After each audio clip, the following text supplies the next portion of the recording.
A kwana uku, Fanan ya kawo Naira miliyan 9 kuɗin shiga a sinima, a cewar Mansura Isa, tsohuwar matar Sani Danja, wadda take da alhakin ɗaukar nauyin fim ɗin na Fanan.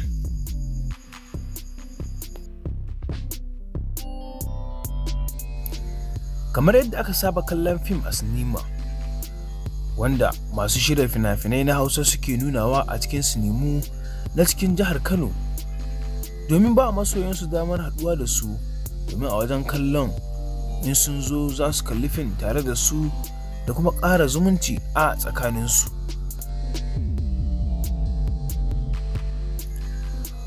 Sai dai a wannan karan abin ya ba mutane, musamman masu shirya fina-finai, wanda a baya idan aka haska fim ɗinsu sai dai ka ji an ce an samu Naira miliyan 4 a cikin sati 2 zuwa sati 3.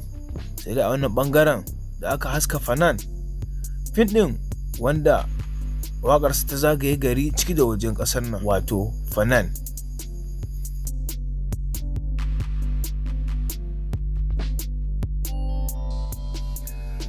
Fim ɗin na Fanan cikin kwana uku ya kawo kuɗi sama da Naira miliyan 9, wanda kuɗin shiga ne a sinima.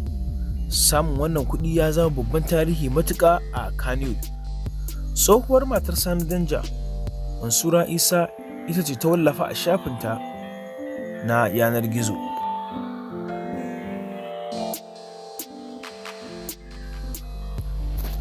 A wajen haska fim ɗin, wato Platinum Cinema, ya samu halartar jaruman Kannywood, manya har ma da ƙanana. Duk sun zo kallon wannan fim na Fanan, fim ɗin da ya kawo Naira miliyan 9. Kwalliya ta biya kuɗin sabulu.